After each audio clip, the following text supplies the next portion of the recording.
अस्सलाम वालेकुम एवरीवन, कैसे हैं आप सब। उम्मीद करती हूँ आप सभी खैरियत से होंगे। देखिए, मैंने आप सभी को एक पोल दिया था डीएलएड थर्ड सेमेस्टर के स्टूडेंट्स के लिए कि आपको नेक्स्ट वीडियो किस टॉपिक पर चाहिए। उसमें मैंने आपको 3 ऑप्शन दिए थे कि सन 2016 के पेपर पर, या फिर आपको टॉपिक 8 पे, या फिर आपके खतूत नोइसी दरख्वास्त पर। तो ज़्यादातर बच्चों के जो कमेंट्स थे वो यही थे कि मैम एक प्रीवियस ईयर पेपर करा दीजिए। कुछ बच्चों ने अलग से कमेंट्स भी किया कि मैम आप ऑब्जेक्टिव क्वेश्चन करा दीजिए, ठीक है, पर मैंने ऑप्शन में नहीं दिया था। पर ठीक है, इंशाल्लाह नेक्स्ट टाइम हम ऑब्जेक्टिव क्वेश्चंस भी करेंगे। ठीक है, आज मैं आपको एक क्वेश्चन पेपर करा रही हूँ सन 2016 का। चलो, मैंने सोचा एक क्वेश्चन पेपर करके आपको ये मालूम भी हो जाएगा कि हमने जितने टॉपिक कर लिए हैं उसमें से कितना पेपर में आ चुका है और क्या रह गया है और हमें क्या आगे करना है। ठीक है, थोड़ी सी आपको भी पता चल जाएगा कि आपकी कितनी तैयारी हो गई है। इंशाल्लाह इसके बाद हम अपना टॉपिक 8 करेंगे। इंपॉर्टेंट क्वेश्चन की वीडियो मैंने बना दी है, आप उसे एक बार देख लीजिएगा। ठीक है, तो इस पेपर को करने के बाद हमें इतना आइडिया लग जाएगा कि हमारी कितनी तैयारी और किस लेवल की चल रही है। ठीक है, तो इस वीडियो को स्किप नहीं करना है, बहुत ध्यान से देखना है। ठीक है, इसके बाद इंशाल्लाह जब हमारे 2-3 टॉपिक हम और कर लेंगे तो फिर हम सन 2017 का भी पेपर करेंगे। ठीक है, इंशाल्लाह सन 2016 से लेकर अब तक के जितने पेपर हुए हैं सभी पेपर मैं कराऊंगी आपको, तो आपको टेंशन नहीं लेनी है। आज अपने आप इस तरीके से इस पेपर को एक टेस्ट पेपर की तरीके से लीजिएगा। ठीक है, ये देखना है आपको कि आपसे कितने क्वेश्चन आते हैं। ठीक है, चलिए तो स्टार्ट करते हैं अपनी आज की वीडियो। डीएलएड थर्ड सेमेस्टर सन 2025 प्रीवियस ईयर पेपर सन 2016। कौन सा पेपर करने जा रहे हैं हम? प्रीवियस ईयर पेपर सन 2016 कंप्लीट सॉल्यूशन। ठीक है, चलिए, जो मेरे चैनल पर फर्स्ट टाइम आया है प्लीज चैनल को सब्सक्राइब कर दीजिएगा, वीडियो को लाइक कर दीजिएगा और इस वीडियो को अपने फ्रेंड्स तक जरूर शेयर कर दीजिएगा। ठीक है, वीडियो को स्किप नहीं करना है। चलिए तो स्टार्ट करते हैं अपनी आज की वीडियो। सन 2016 का पेपर डीएलएड थर्ड सेमेस्टर का। और हाँ, एक फर्स्ट सेमेस्टर के बच्चे बोल रहे थे कि मैम हमारे वीडियो कब आएगी, तो देखिए इंशाल्लाह आज ही आपकी भी लास्ट चैप्टर की वीडियो आ जाएगी, तो आप परेशान बिल्कुल भी नहीं होइए। आज मैं डीएलएड थर्ड सेमेस्टर का पेपर करा के शाम तक आपकी भी वीडियो आ जाएगी। तो चलिए स्टार्ट करते हैं अपनी आज की वीडियो। चलिए तो स्टार्ट करते हैं अपना आज का paper DElEd third semester Urdu सन 2016 मारूजी सवालात। देखिए, आपके पेपर में टोटल क्वेश्चंस कितने आते हैं? आपके पेपर में टोटल क्वेश्चन जो आएंगे वो आएंगे 18, यानी कि 18। टोटल क्वेश्चंस कितना आएंगे? वो आएंगे आपके 18, जिसमें से उसमें भी आपको 3 तरीके के क्वेश्चंस देखने के लिए मिलेंगे। कौन कौन से? देखिए, एक तो होगा आपके मुख्तसर तरीन सवालात जो आएंगे आपके 5, जिसे हम बोलते हैं एमसीक्यू। ठीक है, फिर आएंगे आपके एमसीक्यू के बाद 6 क्वेश्चन आएंगे आपके वेरी शॉर्ट, जिसको हम क्या बोलते हैं हिंदी में अति लघु, वैसे वेरी शॉर्ट क्वेश्चन हो जाएंगे वो आपके। और 7 आते हैं आपके शॉर्ट क्वेश्चन। ठीक है, जिसको हम क्या बोलते हैं? जिसको हम बोलते हैं लघु क्वेश्चंस। ठीक है,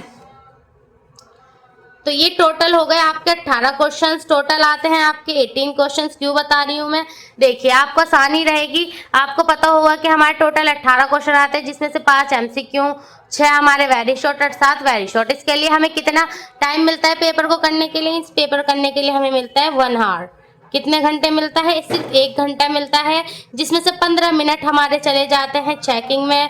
चेकिंग ऐसा आपकी भारी हो जाती है, पर फिर भी आपको मालूम है कि जो एग्जामिनर होता है वो क्या करते हैं, 15 मिनट हमारे चेकिंग में निकाल देते हैं। तो हमारे पास कितने मिनट्स बचते हैं? हमारे पास बचते हैं 45 मिनट्स। अब इन 45 मिनट्स में हमें ये पूरा पेपर कंप्लीट करना होता है। तो इसलिए मैं बोल रही थी कि मैं पीडीएफ नहीं प्रोवाइड कराऊंगी, लिखने की प्रैक्टिस करिए। जितने नोट्स बनवा रही हूँ सबको अच्छे से किससे करिए? हाथ से लिखिए, सबको अच्छे से लिखने की प्रैक्टिस करिए। ठीक है ना। चलिए, तो हम उम्मीद करते हैं आपको समझ में आ गया होगा कि 18 क्वेश्चन आएंगे, 5 एमसीक्यू, 6 वेरी शॉर्ट और 7 शॉर्ट क्वेश्चन। टोटल हो गए आपके 18 क्वेश्चन। 1 घंटे का पेपर होता है, 15 मिनट चेकिंग के निकल जाते हैं, 45 मिनट्स बचते हैं। जिसमें से बहुत सी स्कूलों में ये होता है कि बेल लगने से पहले ही 2 मिनट या 3 मिनट पहले क्या बोलते हैं कि हमें कॉपी सबमिट करनी है। पर अगर ऐसा आपके कॉलेज में हो तो आप मना कर दीजिएगा, जब तक बेल नहीं हो अपनी कॉपी नहीं देना। ठीक है, चलिए, तो ये थी कुछ छोटी सी बात आपके लिए। अब स्टार्ट करते हैं अपना आज का पेपर। देखिए, चलिए तो मारूजी सवालात स्टार्ट करते हैं। देखिए, मारूजी सवालात का पहला क्वेश्चन था कि जबान वसीला है। वसीला बोलते हैं रिसोर्स को, यानी कि संसाधन को, कि जबान का संसाधन है किस किस चीज़ का। तो इन्होंने 4 ऑप्शन दिए थे, ख्यालात जज्बात के इजहार का, पढ़ने का, लिखने का, सभी का। ठीक है, मेरा अकॉर्डिंग इसका आंसर सभी का ही होना चाहिए था, लेकिन इसका जो आंसर पीएनपी ने माना है वो है ख्यालात व जज्बात के इजहार का। ये आपकी बुक है डीएलएड थर्ड सेमेस्टर की। ठीक है, इसका भी जो पहला देखिए ये चैप्टर है, इसका पहले चैप्टर उर्दू जबान की अहमियत का पहले ही क्वेश्चन दिया है यहाँ पे कि जबान वसीला है। ठीक है, यहाँ पर भी देखिए मैंने सभी का ही टिक किया क्योंकि मेरे अकॉर्डिंग तो सभी का ही होना चाहिए था इसका आंसर। देखिए जबान वसीला ये एक जरिया है, लिखने का भी है, लिख भी तो हम जब भी पाते जब हम पढ़ पा रहे हैं। ठीक है ना, ख्यालात व जज्बात के इजहार का, पढ़ने का, सभी का। लेकिन इन्होंने क्या माना है इसका आंसर, इन्होंने इसका आंसर माना है ख्यालात व जज्बात के इजहार का।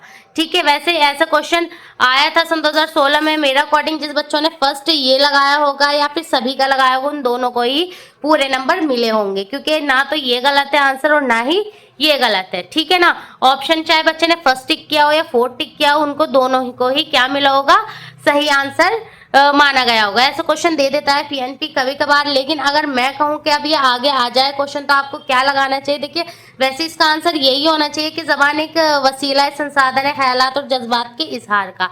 ठीक है, लेकिन अगर आप सभी का भी लगा दोगे तो वो गलत नहीं होगा। तो इसका आंसर मेरे अकॉर्डिंग दोनों ही ठीक है, सभी का भी और ख्यालात व जज्बात के इजहार का। ऐसा क्वेश्चन ये दे देते हैं देखिए, क्योंकि इन्होंने कहा ख्यालात व जज्बात के इजहार का, जिसके जरिए जबान के जरिए हम क्या करते हैं, अपने ख्यालात और जज्बात को इजहार कर पाते हैं। बिल्कुल सही बात है, एक्सप्रेस कर पाते हैं, बता पाते हैं। किसके जरिए, लैंग्वेज के जरिए, जबान के जरिए। लेकिन एक बात बताएं, पढ़ने का जरिया भी तो जबान ही है, लिखने का जरिए भी तो जबान है, इसलिए इसका आंसर मेरा अकॉर्डिंग सभी का ही होगा। ठीक है, तो इसका फोर्थ आंसर पे टिक कर लीजिएगा। और मैंने इसको पोल में भी दिया था, लेकिन पोल में मैंने इसको टिक करेक्ट आंसर ये बताया ख्यालात व जज्बात के इजहार का। लेकिन कुछ बच्चों ने मुझे अलग से कमेंट्स भी करके कहा कि मैम इसका आंसर सभी का होगा। ठीक है, तो दोनों ही आंसर इसके ठीक हैं, इसीलिए मैंने पोल दिया था जिसपे 23% वोट आए हैं आपके सभी के लिए और 75% वोट था आपके ख्यालात व जज्बात के इजहार के लिए और 2-3 पॉइंट आपके कुछ बच्चों ने पढ़ने का, कुछ ने लिखने के पर टिक किया है। तो इसका जो सही आंसर है जबान वसीला है, उसका मेरा अकॉर्डिंग सही आंसर होगा सभी का। और अगर आप ये लगा के आते हैं ख्यालात व जज्बात के इजहार का तो ये भी ठीक है। तो इसके दोनों ही आंसर करेक्ट हो जाते हैं इस क्वेश्चन में कि जबान वसीला है, ख्यालात व जज्बात के इजहार का भी ये भी आंसर ठीक है। अगर आपने वहां पे सभी का लगा दिया तो ये भी आंसर ठीक है, लेकिन मैं कौन सा लगाऊंगी, मैं सभी का लगाऊंगी। अब दूसरा क्वेश्चन आता है, दरसी टेक्नोलॉजी के इस्तेमाल से क्या होता है, जो हमारी न्यू टेक्नोलॉजी आ रही है उससे, उसको जो हम इस्तेमाल कर रहे हैं उससे क्या होगा। तो देखिए यहाँ 4 ऑप्शन दिए थे इन्होंने, ज्यादा वक्त सर्फ होगा यानी कि ज्यादा वक्त हमारा वेस्ट होगा, दुर्स व तदरीस से दिलचस्पी खत्म हो जाती है, यानी कि हम जो पढ़ रहे हैं उसमें हमारी जो दिलचस्पी वो खत्म हो जाएगी, नहीं बिल्कुल भी नहीं। मुश्किल दरसी निकात या मुश्किल मफहूम आसान हो जाता है, बिल्कुल सही बात है। फासलाती निज़ामी तालीम में रुकावट पैदा होती है, यानी कि हम जो तालीम हासिल कर रहे हैं उसमें क्या होती है, रुकावट पैदा होती है। नहीं, देखिए जो नई जितनी भी टेक्नोलॉजी आ रही है आपकी, नए नए संसाधन आ रहे हैं, उससे क्या हो रहा है, हमारी जो एजुकेशन थी वो क्या हो रही है और आसान होती जा रही है। ठीक है, जो बच्चों को प्रॉब्लम होती थी, मुश्किलात थी, वो क्या है, अब काफी हद तक आसान होती जा रही है। तो इसका सही आंसर आपको ऑप्शन 3 हो जाएगा, मुश्किल और दरसी निकात या मुश्किल मफहूम आसान होता है। तो इसका सही आंसर 3 हो जाएगा। अब फिर आ जाते हैं आपके थर्ड क्वेश्चन पे, मुहासबा तज्जिया से, यानी कि मुहासबा तज्जिया आप सभी को मालूम है क्या है, डीएलएड थर्ड सेमेस्टर का ये क्वेश्चन टॉपिक है जो हमने डीएलएड फर्स्ट सेमेस्टर में भी पढ़ा था। मुहासबा और तज्जिया क्या होता है, देखिए मुहासबा और तज्जिया होता है बच्चों का मूल्यांकन करना और उनका आकलन करना, यानी कि उनको जांचना। ठीक है, तो इसके 4 ऑप्शन दिए थे, इससे क्या होता है, इम्तिहान लेने का तरीका है ये नहीं, दुर्स व तदरीस के दौरान लियाकत जांचने का तरीका, कॉपी जांचने का तरीका, सबक का तैयारी। तो देखिए आपको मैं बता देती हूँ, इसका जो सही आंसर है वो आपका ऑप्शन 2 हो जाएगा कि दुर्स व तदरीस के दौरान, यानी कि बच्चे की जब हम पढ़ा रहे हैं उसके दौरान लियाकत जांचने का तरीका के बच्चा, वही जो मैंने अभी आपको बताया, मूल्यांकन करना और उसे जांचना ही हमारा मुहासबा और तज्जिया कहलाता है। तो इसका ऑप्शन नंबर 2 बिल्कुल ठीक हो जाएगा। चलिए अब क्वेश्चन नंबर 3 देखते हैं मारूजी सवालात का, sorry question number 4। Question number 4 था आपका, बागो बहार तसनीफ है। तो मैं फिर बता रही हूँ, वेरी मोस्ट इंपॉर्टेंट क्वेश्चन है बागो बहार। ये आपका मुख्तसर तरीन सवालात में भी आ सकता है, ठीक है। एक तो बागो बहार बहुत ज्यादा इंपॉर्टेंट है और एक आपकी फसनाए अजायब, ठीक है। दोनों ही बहुत ज्यादा इंपॉर्टेंट क्या है, आपकी तसनीफ है। तो बागो बहार की तसनीफ है किसने लिखी थी? मीर अमन दहलवी ने, रजब अली बेग सरूर ने, हैदर बख्श हैदरी ने, निहाल चंद लाहौरी ने। तो देखिए बागो बहार तसनीफ किसकी है? ये मीर अमन दहलवी की है, ठीक है ना। फसनाए अजायब किसने लिखी थी? फसनाए अजायब आपकी रजब अली बेग सरूर की है। तो ये दोनों ही किताब आपके लिए बहुत ज्यादा इंपॉर्टेंट है, दोनों ही तसनीफ, तो इन्हें अच्छे से करके जाइएगा, ठीक है। वैसे मैं इस अलग आपके एग्जाम से पहले मैराथन क्लास कराऊंगी, उसमें भी मैं आपकी सारी इंपॉर्टेंट बुक्स करा दूंगी, ठीक है। उससे पहले ही क्या पता मैं मैराथन से पहले ही आपका ये करा दूं कि इंपॉर्टेंट बुक्स, इंपॉर्टेंट राइटर, जो इंपॉर्टेंट शेयर्स होते हैं आपके डीएलएड थर्ड सेमेस्टर के लिए, वो मैं सब करा दूंगी, ठीक है ना। तो देखिए क्वेश्चन 5 देख लीजिए, तदरीस नस्र का मकसद है। जो हम तदरीस नस्र है उसका मकसद क्या है? तो देख लीजिए, तालीम हासिल करने का तरीका सिखाना, तलबा की तहरीरी मशक की जांच करना, तलबा को जहनी इंतसात पहुंचाना, तलबा को जबान के खूबियों और इसकी सही इस्तेमाल की जांच व रजू करना। तो देखिए इसका जो सही आंसर होगा, हमारी जो तदरीस नस्र होती है उसका असल मकसद ये होता है कि तलबा की जबान की वो खूबियों को सीख सके और सही इस्तेमाल करना सीख जाए, ठीक है। तो इसका ऑप्शन नंबर 4 बिल्कुल ठीक हो जाएगा। यहाँ आपके मारूदी सवालात कंप्लीट हो जाते हैं। आपने देखा होगा इसमें से जो मारूदी सवालात है ज्यादातर कौन से जो मैंने आपको करा भी रखे हैं। देखिए बागो बहार और फसनाया जाएगी, मैंने आपको चैप्टर में मारूदी सवालात ये भी करा रखे हैं। तदरीस नसर भी हमने कर ली है, ठीक है। इसके मकसद भी मैंने आपको बहुत अच्छे से करा दिए हैं। जो अभी टॉपिक 7 कराया था मैंने तदरीस नसर पे ही कराया था। तो ये देखते चलिएगा इस पेपर में हमने कितना कर लिया है और हमसे कितना आता है। मैं फिर बोल रही हूँ इस पेपर को आप सिर्फ एक टेस्ट पेपर की तरह ही देखिएगा। अभी आपको ये नहीं करना कि चलिए पूरा पेपर नोट कर लूं चाहे हमसे आता हो नहीं आता हो। आपको सिर्फ वो क्वेश्चन पे टिक लगाते चलना है कि अच्छा इससे 18 क्वेश्चन में से हमसे 10 क्वेश्चन आते हैं, 15 क्वेश्चन आते हैं, हमसे 18 के 18 ही क्वेश्चंस आते हैं। तो ठीक है, अपने नंबर हैंड टू हैंड लिखते चलिएगा कि अच्छा हमसे 5 नंबर का आता है, 6 नंबर का, हमें इतनी तैयारी आगे की और करनी है। ये सन 2016 का पेपर आपको सिर्फ एक टेस्ट पेपर की तरह ही लेना है। जो अब आगे से पेपर कराऊंगी उसकी अच्छे से प्रिपरेशन करिएगा। चलिए अपना 6 क्वेश्चन देख लेते हैं मुख्तसर तरीन सवालात का। देखिए क्वेश्चन नंबर 6 स्टार्ट होता है यहाँ से। मुख्तसर तरीन सवालात आपके क्वेश्चन नंबर 6 है, लफ्ज उर्दू के क्या मायने हैं? तो देखिए आंसर है इसका, लफ्ज उर्दू के क्या मायने? उर्दू तर्की जबान का लफ्ज है जिसका मतलब या जिसके मायने लश्कर के हैं, ठीक है। इसका हम चाहते या आप चाहते तो इसे आधा पेज का भी हम लिख सकते थे, क्योंकि मैंने आपको नोट्स में करा रखा है उर्दू लफ्ज क्या है, इसके मायने क्या है, इस पे मुख्तसर नोट लिखी है, ठीक है। इंपॉर्टेंट क्वेश्चन की वीडियो में भी करा रखा है मैंने आपको। लेकिन आप इस चीज का ख्याल रखिएगा कि अगर मुख्तसर तरीन सवालात यानी कि वेरी शॉर्ट में अगर ऐसा क्वेश्चन आया है तो आपको 1 या 2 लाइन में आंसर खत्म करना है अपना, ठीक है। मुख्तसर तरीन सवालात में सिर्फ हमें 30 शब्दों में ही आंसर करना होता है, हमें ज्यादा नहीं लिखना। आप 30 शब्दों से आप कंफ्यूज नहीं होना, 1 या 2 लाइन से ज्यादा आंसर आपको नहीं करना है। मैक्सिमम 3 और मिनिमम 2 या 1, ठीक है ना। जितना हो सके उतना कम करके लिखिएगा। लेकिन मुख्तसर तरीन सवालात जो होते हैं, मुख्तसर सवालात यानी कि लघु उत्तरीय प्रश्न जो आगे कराऊंगी उसको आपको मिनिमम आधे पेज का तो करना ही है और मैक्सिमम 1 पेज का, ठीक है। इससे ज्यादा नहीं करना होता है, ना ही हम पे इतना टाइम होता है, ठीक है। तो जितना शॉर्ट हो, वेरी शॉर्ट क्वेश्चन में कम से कम करके आपको अपना आंसर लिखना है। अब क्वेश्चन 7 दिया था, ज्ञानवाणी क्या है? देखो ज्ञानवाणी एक तालीमी FM रेडियो स्टेशन है। क्या है ये? एक FM रेडियो स्टेशन है जो कि हिंदुस्तान के कई शहरों में है।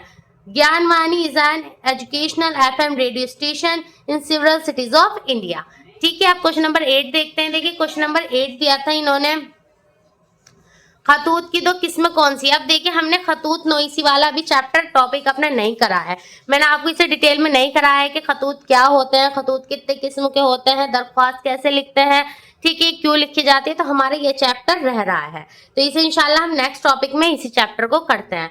खतूत की 2 किस्में कौन सी हैं? तो देखिए खतूत 2 किस्म के होते हैं, एक तो होता है आपका निजी खतूत, एक होता है आपका कारोबारी खतूत, ठीक है, जिसको हिंदी में आपने पढ़ा भी होगा, औपचारिक अनौपचारिक करके था। ठीक है, तो ये हो गया आपके दो किस्म होती हैं, एक तो निजी खतूत, एक कारोबारी खतूत। हमें अगर ये क्वेश्चन लघु में मिलता तो हमें इसको डिटेल में लिखना पड़ता कि निजी खतूत कौन सा होता है, उनके बारे में 3 लाइनें लिखते, कारोबारी खतूत कौन सा होता है, उनके बारे में 3-3 लाइनें लिखनी होती। लेकिन ये किसमें दिया था, इन्होंने मुख्तसर तरीन सवालात यानी कि वेरी शॉर्ट में दिया था, तो हमने इसे 2 लाइन में खत्म कर दिया। क्वेश्चन नंबर 9 देखते हैं। देखिए, वेरी मोस्ट इंपॉर्टेंट टॉपिक फन्नी महारतें, ये आपको देखने को मिलेगा ही पेपर में, अगर पेपर इजी लेवल का आया तो। पहले का पेपर जो मैं करा रही हूँ बहुत इजी है आपका, अभी का पेपर उठा के देखिए, सन 2023 का पेपर देखिए। ठीक है, उसमें टोटल आपकी ग्रामर दी है यानी कि कवायद आती है। पहला जो आता था वो आपका थ्योरी आती थी कि बच्चे आसानी से बना के लिख देते थे, लेकिन अब पेपर का लेवल इन्होंने थोड़ा हाई कर दिया है। उसमें क्या क्या ऐड कर दिया इन्होंने, वाहिद जमा, मुहावरे, टोटल ग्रामर मतलब आपकी ऐड कर दी है। और जो थ्योरी वाला है जैसे फन्नी महारती ये सब हो गया, मादरी जबान, ये आपके सिर्फ 5 नंबर में देखने के लिए मिलेंगे और टोटल पेपर आपको आपका कवायद से ही आता है। पर मैं आपको सारे पेपर कराऊंगी जिससे आपको आइडिया रहे कि पहले ऐसा आता था पेपर और अब पेपर इस तरीके से आ रहा है। ठीक है ना, तो देखिए फन्नी महारती किसे कहते हैं, फन्नी महारती पहले भी आता था और फन्नी महारती आपका अब भी आता है। ठीक है, तो ये टॉपिक आपके लिए बहुत ज्यादा इंपॉर्टेंट है, तो इसे ध्यान से देखिएगा। क्वेश्चन नंबर 9 था, फन्नी महारतें कौन कौन सी हैं, नाम लिखिए।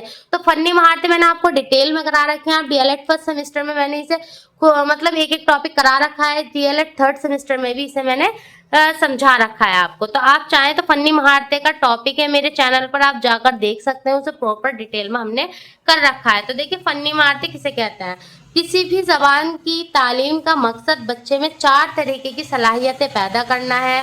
सलाहियतें कौन कौन सी होती हैं देख लीजिए, यानी फन्नी महारतें की 4 किस्म होती हैं, सुनना सिखाना, बोलना सिखाना, पढ़ना सिखाना, लिखना सिखाना।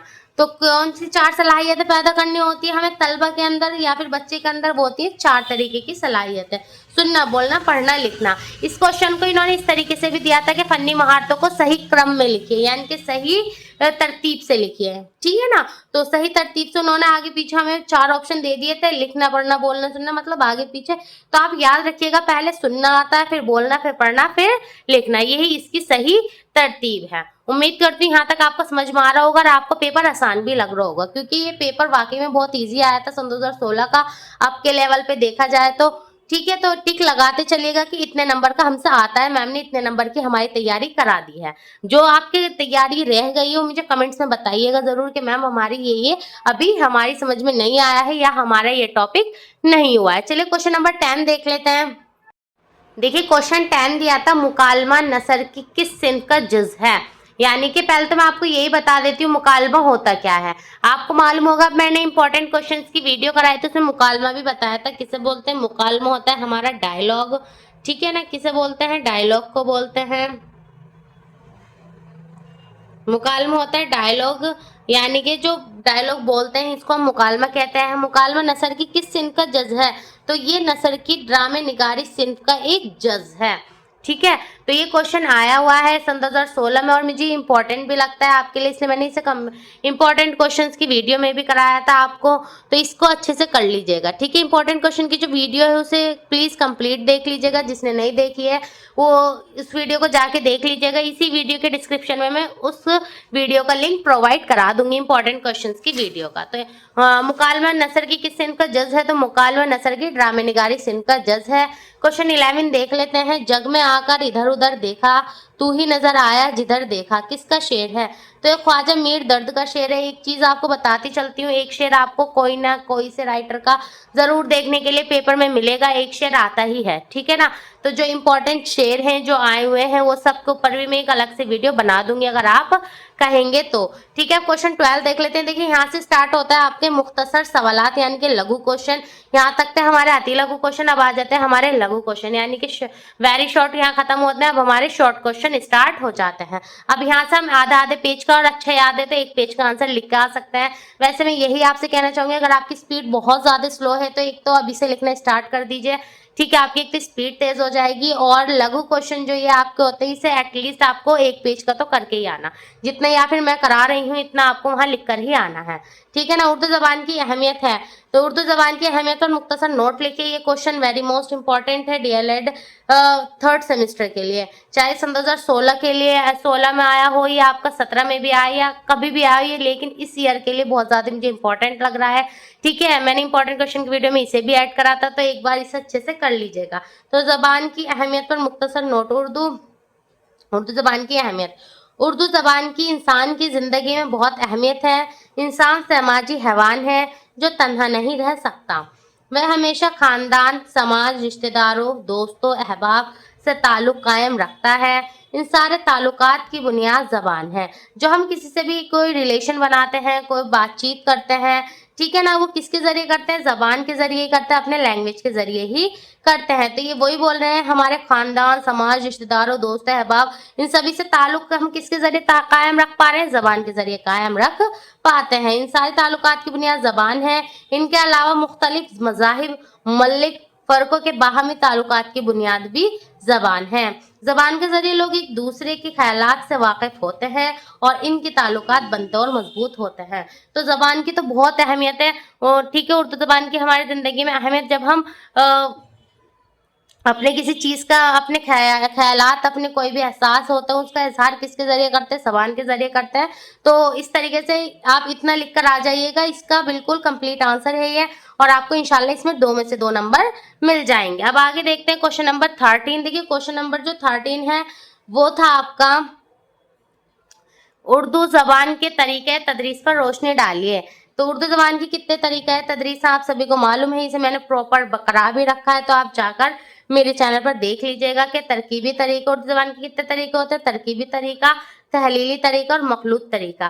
क्योंकि क्वेश्चन इन्होंने हमें लघु में दिया था, इसे अभी हमें और डिटेल में लिखना होगा। अगर यही क्वेश्चन आपका वेरी शॉर्ट में आता तो इतना इनफ था। ठीक है, इन्होंने क्या कहा? उर्दू ज़बान के तरीक़ा तदरीस पर रोशनी डाले। तो उर्दू ज़बान के कितने तरीक़े हैं? उर्दू ज़बान के तरीक़े तदरीस मुंदरजा झेल है, तरकीबी तरीक़ा, तहलीली तरीक़ा, मखलूत तरीक़ा। चलिए इसे डिटेल में देख लेते हैं। ठीक है, वहां तक लिखने के बाद आप आगे लिखिएगा। तरकीबी तरीके में अबजदी तरीका, सौती तरीका और सौतियाती तरीका आता है, और तहलीली तरीके में जुमले का तरीका, कहानी का तरीका, जज़ाए तरीका होता है। मखलूत तरीके में मिस्टॉलिसन का तरीका और सज्जाद मिर्जा का तरीका आता है। आप सभी को मालूम है कि अगर मैं इसको डिटेल में कराने लगी तो ये आपकी 1-2 पेज आराम से इसमें हम फिल कर सकते हैं। ठीक है, पर हमें इतना लंबा नहीं लिखना है। हमें कितना लिखना है? जितना उन्होंने हमसे मांगा है, यानी कि हमें मिनिमम हाफ पेज और मैक्सिमम फुल पेज। सिर्फ हमें लघु क्वेश्चन का आंसर इतना ही करना होता है।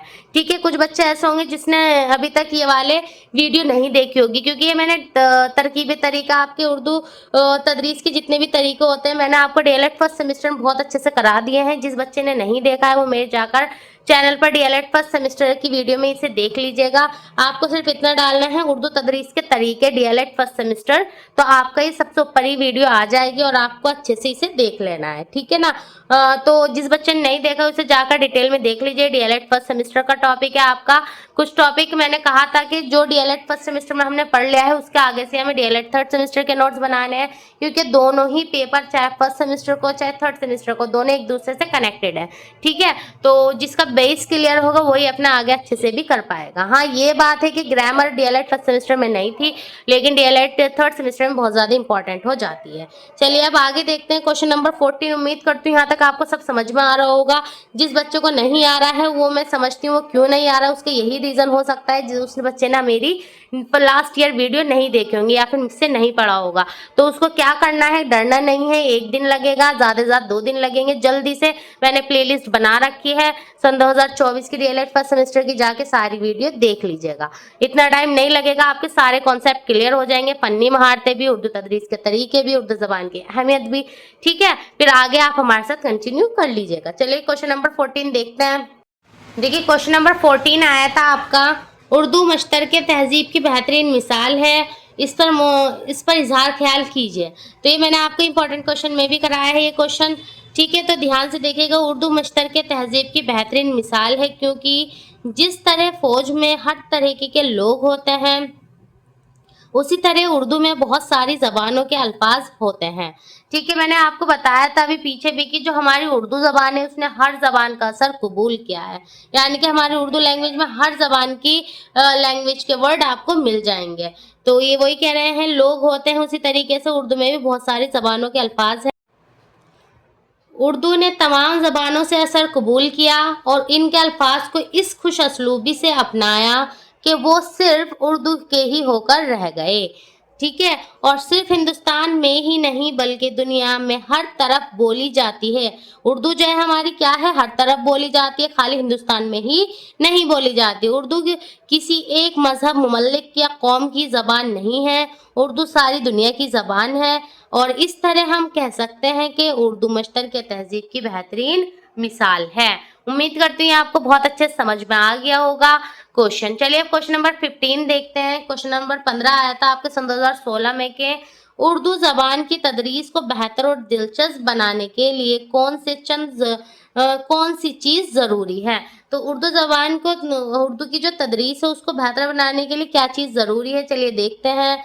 उर्दू जबान की तदरीस को बेहतर और दिलचस्प बनाने के लिए सबसे पहले दर्जे का माहौल खुशगवार होना चाहिए। देखिए बहुत ज्यादा इंपॉर्टेंट बात है, ये मैं क्यों समझा रही हूँ रुक कर आपको, ये मैं इसलिए समझा रही हूँ क्योंकि क्वेश्चन आपका अलग से भी आ सकता है एमसीक्यूज में कि क्लास का माहौल कैसा होना चाहिए। तो वहाँ आपको 4 ऑप्शन देंगे, खुशगवार होना चाहिए, मतलब अलग अलग दे देंगे 4 ऑप्शन, तो आपको वहाँ खुशगवार पर ही टिक करना है। जब तक हमारे क्लास का माहौल हैप्पीनेस नहीं होगी, बच्चों को उसमें अपनी टीचर से बच्चा डरेगा तो वो नहीं खुल पाएगा। ठीक है ना, तो क्लास का माहौल कैसा होना चाहिए, क्लास का माहौल खुशगवार होना चाहिए। मंसूबा सबक की तैयारी भी तदरीस को बेहतर और दिलचस्प बनाती है। मंसूबा सबक आप सभी को पता है किसे बोलते हैं, यानी कि आपकी पाठ योजना, लेसन प्लान को बोलते हैं। इस पे भी मैंने डिटेल में वीडियो बना रखी है मंसूबा सबक की, आप कहेंगे तो मैं इसी वीडियो के डिस्क्रिप्शन में इस वीडियो का भी लिंक प्रोवाइड करा दूंगी। ठीक है, जो मंसूबा सबक क्या होता है, देखिए मंसूबा सबक वो होता है जो हम अपने पढ़ाने से पहले एक लेसन प्लान बना लेते हैं कि हमने बच्चों को आज के दिन ये पढ़ाना है। ठीक है, उसी को हम अपना लेसन प्लान कहते हैं, तो ये भी बहुत ज़रूरी होता है। हमें मंसूबा सबक की तैयारी भी तदरीस को बेहतर और दिलचस्प बनाती है। समी में बसरी अशिया, जैसे आप सभी को मालूम होगा समी में बसरी अशिया क्या है, जिसे नहीं मालूम है इंपॉर्टेंट क्वेश्चन की वीडियो देख लीजिए, पता चल जाएगा। समी अशिया वह वसाइल होते हैं जिनके जरिए तलबा को सुन के सीखता है, जैसे रेडियो, एफएम, ग्रामफोन वगैरह। बसरी अशिया वो होते हैं जिसके जरिए तलबा कुछ देख के सीखता है, जैसे चार्ट, ग्लोब, तख्तसिया वगैरह। ये मैं क्यों बता रही हूँ, कुछ बच्चे ऐसे होते हैं अपने आप को बहुत माइंडेड समझते हैं, और होते भी होंगे कि डायरेक्ट सिर्फ क्वेश्चन पेपर कर लेने हैं, हमें वीडियो क्लासेस नहीं लेनी है। ठीक है, तो उनकी हेल्प के लिए मैं बीच बीच में उनको एक टॉपिक क्लियर करती चल रही हूँ। अगर फिर भी आपको ऐसे नहीं समझ में आ रहा है तो जाके डिटेल में वीडियो देख लीजिएगा, इंपॉर्टेंट क्वेश्चंस की वीडियो में आपको ये भी मिल जाएगा। तो समी बसरी अशिया जैसे रेडियो, ग्लोब, मॉडल, टीवी वगैरह के इस्तेमाल से भी तदरीस को बेहतर और दिलचस्प बनाया जाता है।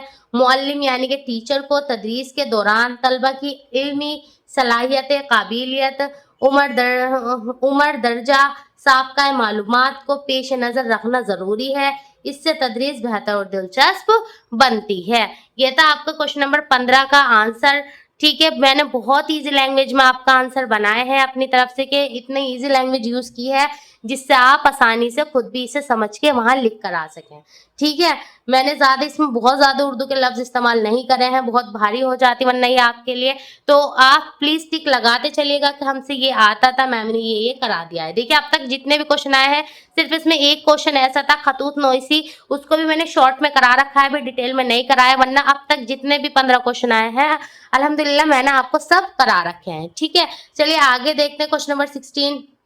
देखिए क्वेश्चन नंबर 16 आया था आपका, तदरीसी टेक्नोलॉजी के चंद फ़वाइद बयां करें, यानी कि जो हमारी तदरीसी टेक्नोलॉजी है उसके चंद फ़ायदे बताने हैं। तो देखिए तदरीसी टेक्नोलॉजी के चंद फ़ायदे मुंदरज झेल हैं, क्या क्या है। नंबर 1 देख लेते हैं। तदरीसी टेक्नोलॉजी से मुश्किल दरसी निकात या मुश्किल मफहूम आसान होता है। देखिए ये जो न्यू टेक्नोलॉजी आ रही है इससे हमें बेनिफिट से है, इससे क्या होता है हमारा आसान होती जा रही है और भी ज़्यादा स्टडी हमारे। तदरीस टेक्नोलॉजी के इस्तेमाल से तदरीस बेहतर और दिलचस्प बनती है। ठीक है, तदरीसी टेक्नोलॉजी के इस्तेमाल से वक्त की बचत होती है। अब ये तदरीसी टेक्नोलॉजी के है क्या, देखिए मैं आपको बताती हूँ, हमारा कंप्यूटर, लैपटॉप, ये सब क्या है हमारे एक तरीके से ये तदरीसी टेक्नोलॉजी में ही आएंगे। इससे हम क्या कर पा रहे हैं, हमारी स्टडी बहुत ज़्यादा आसान हो पा रही है। ठीक है, तो ये हो गया हमारे तदरीसी टेक्नोलॉजी और इसके चंद फ़वाइद। मैं चाहती तो इसमें 2-3 पॉइंट और ऐड कर देती, लेकिन हमें सिर्फ इतना लिखना है वहाँ पर जितना हमसे पूछा गया, हमें वहाँ एक्स्ट्रा नहीं लिखना है, ठीक है। वो भी हमें सिर्फ उतने ही नंबर देंगे जितने वहाँ मेंशन है। अगर हमारे ज़्यादा लिखने से वो 2 के 4 नंबर दे दे तो हम क्यों नहीं लिख ले, पर वो ऐसा नहीं करेंगे तो हम भी सिर्फ इतना ही लिखेंगे जितना उन्होंने हमसे पूछा है, यानी कि मिनिमम हाफ और या मैक्सिमम फुल पेज, इससे ज़्यादा हमें नहीं करना है। चलिए क्वेश्चन नंबर 17 देखते हैं। तदरीसी मुआविन अशिया पर नोट लिखे। तो तदरीसी मुआविन अशिया पर नोट मुंदरजा झेल है, मैंने आपको बता भी रखा है मुआविन अशिया क्या है। ये वेरी वेरी मोस्ट इंपॉर्टेंट है आपका, चाहे वो डीएलएड फर्स्ट सेमेस्टर हो चाहे वो आपका डीएलएड थर्ड सेमेस्टर हो, ये आपके लिए वेरी मोस्ट इंपॉर्टेंट हो जाता है ये टॉपिक मुआविन अशिया। तो इसे प्लीज बहुत अच्छे से कर लीजिएगा। देखिए मुआविन अशिया क्या होता है। मुआविन अशिया को अंग्रेजी में टीएलएम यानी कि टीचिंग लर्निंग मटेरियल बोलते हैं। उस्ताद दौरान तदरीस में सबक को बेहतर तफहीम और मौसिर व दिलचस्प बनाने के लिए क्लास में जिन अशिया का इस्तेमाल करते हैं उनको तदरीसी मुआविन अशिया कहा जाता है। तो हमारी क्लास में जो हमारे टीचर होते हैं वो न्यू न्यू टेक्नोलॉजी यानी कि जिस भी चीज़ का वो इस्तेमाल करते हैं वो हमारी एक तरीके से टीएलएम यानी कि मुआविन अशिया ही होती है। अब आपके मन में डाउट आ रहा होगा कि वो क्या चीज़ है। तो जैसे ब्लैक बोर्ड हो गया आपका, ठीक है ना, जिसे हम उर्दू में तख्तासिया बोलते हैं, ब्लैक बोर्ड, चौक, डस्टर। आपने देखो क्लासरूम में चार्ट पेपर लगे हुए होते हैं, क्यों लगे हुए होते हैं कि बच्चा देख के उन्हें कुछ सीखे। वो सब हमारे क्या है, ये मुआविन अशिया ही हैं, ठीक है ना। तो आगे देखते हैं तदरीस मुआविन अशिया मुंदरजा झेल है। देखो मैंने यहाँ लिख भी रखे हैं, चार्ट, नक्शे, चौक, तख्तासिया, film, flash card, duster, laptop वगैरह सब ये क्या होते हैं आपके मुआविन अशिया है। अब आगे देखते हैं क्वेश्चन नंबर 18, ये लास्ट क्वेश्चन था सन 2016 का, इसे भी एक बार अच्छे से देख लेते हैं, ठीक है। लास्ट क्वेश्चन देखिए, तालीम में तदरीस नज़्म का क्या मकसद है, लिखिए। देखिए तदरीस नज़्म पीछे क्या दिया था, नस्र, और अब दिया तदरीस नज़्म। तो देखिए मैंने तदरीस नज़्म भी आपको करा रखा है, एक बार जाकर आप देख लीजिएगा। आई थिंक टॉपिक वो आपका 4 या 5 है, एक बार मेरे से कंफर्म नहीं है पर मैंने आपको ये करा रखा है, तो देख लीजिए। तालीम में तदरीस नज़्म का बहुत अहम मकसद है जो मुंदरजा झेल तरीके से बयां किया जा सकता है। तो कैसे बयां किया जा सकता है, देखिए यहाँ मैंने 3 पॉइंट लिखा है। उस्ताद नज़्म के जरिए बच्चों को आसानी से ज्यादा अल्फाज सिखा सकता है, ठीक है। नज़्म के जरिए क्या होता है, बच्चे ज्यादा से ज्यादा अल्फाज सीखते हैं। बच्चों में तखील की नशोनुमा नज़्म से ज्यादा होती है। थर्ड पॉइंट है, बच्चों में नज़्म के जरिए पढ़ने का शौक पैदा होता है। तो देखिए मैं चाहती फिर वही बात कि मैं आगे और पॉइंट भी लिख सकती थी, लेकिन आपको एक बात बताऊं, मान लीजिए आपका यहाँ पर ये क्वेश्चन है और आपके पास अभी भी 15 मिनट बच जाते हैं। मान लीजिए आपकी स्पीड बहुत तेज है, आपने पूरा पेपर अपना अच्छे से कर लिया, आपके पास 15 मिनट बच रहे हैं, तो आप फिर और पॉइंट आराम से ऐड कर दीजिएगा बैठकर, ठीक है। जैसे 4.5 6 पॉइंट तक आप अपने पास से बना के लिख सकते हैं। लेकिन अगर यही क्वेश्चन बीच में आता है और आपके पास सिर्फ 5 या 6 मिनट बच रहे होते हैं और 2 क्वेश्चन बच रहे हैं, तो आपको सिर्फ वहाँ 3 पॉइंट लिखना है, उससे ज्यादा पॉइंट लिखने से आपका टाइम वेस्ट हो जाएगा, ठीक है। तो ये था आपका डीएलएड थर्ड सेमेस्टर सन 2016 का पेपर। उम्मीद करती हूँ आपके बहुत अच्छे से समझ में आया होगा। कुछ अगर ऐसा क्वेश्चन रह गया है या टॉपिक रह गया है जो आपकी समझ में नहीं आया है तो प्लीज मुझे कमेंट्स कर दीजिएगा। और हाँ, एक चीज और आपसे बोलनी थी, प्लीज मुझे कमेंट्स के जरिए ये जरूर बता दीजिएगा। हमारा आज हमने 18 क्वेश्चंस किए हैं, ठीक है। टोटल हमने 18 क्वेश्चन किए हैं कि 18 में से आपसे कितने क्वेश्चंस आते थे, ठीक है। इससे मुझे मालूम हो जाएगा कि मान लीजिए आपके 16 क्वेश्चन आते हैं या फिर आपसे 17 क्वेश्चन आते हैं या फिर आपसे 18 आउट ऑफ 18 आपने ठीक किए हैं। तो प्लीज मुझे कमेंट्स के जरिए जरूर बता दीजिएगा। जो क्वेश्चन नहीं आया है उस क्वेश्चन को लिख दीजिएगा कि मैम ये टॉपिक हमारा अभी तक क्लियर नहीं है, तो मैं उस टॉपिक पर आपकी इंशाल्लाह नेक्स्ट वीडियो बना दूंगी। आप सभी को मालूम है आपके ही कमेंट्स के अकॉर्डिंग वीडियो बना रही हूँ मैं, क्योंकि मैं नहीं चाहती कि मैं अपना टॉपिक या अपनी कोई सी भी चीज आपके ऊपर थोप दूं कि आपको यही करनी है, कि आपको यही करना है, ठीक है। जो आप कहते हैं मैं वो ही कराती हूँ, चाहे वो आपको कोई सा भी टॉपिक हो। तो प्लीज मुझे कमेंट्स के जरिए जरूर बताइएगा कि आपके 18 क्वेश्चन में से कितने क्वेश्चन सही हुए हैं, ठीक है ना। तो इससे मुझे आइडिया लग जाएगा कि आपकी इतनी तैयारी है। चलिए, तो ये थी छोटी सी बात। उम्मीद करती हूँ ये आपको बहुत अच्छे से समझ में आया होगा आज का पेपर। जो नहीं समझ में आया फिर बोल रही हूँ कमेंट्स करके पूछ लीजिएगा। इंशाल्लाह हम जल्द ही मिलेंगे नेक्स्ट वीडियो में। जो मेरे चैनल पर फर्स्ट टाइम आए हैं प्लीज चैनल को सब्सक्राइब कर दीजिएगा, वीडियो को लाइक कर दीजिएगा और लाजमी तौर से इसे शेयर जरूर करिएगा, क्योंकि ये वीडियो जितनी ज़्यादा आप शेयर करोगे सभी को मालूम हो जाएगा कि यूपी डीएलएड उर्दू की क्लासेस यूट्यूब पर चल रही हैं। क्योंकि अभी तक बच्चों को ये नहीं मालूम है कि उर्दू की क्लासेस यूट्यूब पर हो रही हैं और वो परेशान फिर रहे हैं, तो आपको उनकी हेल्प करनी है, ठीक है। तो प्लीज़ ज़्यादा से ज़्यादा इसे शेयर करिए अपने ग्रुप में वीडियो को। और चलिए, तो मैं जल्द मिलूंगी आपसे नेक्स्ट वीडियो में, तब तक के लिए टेक केयर, अल्लाह हाफिज़।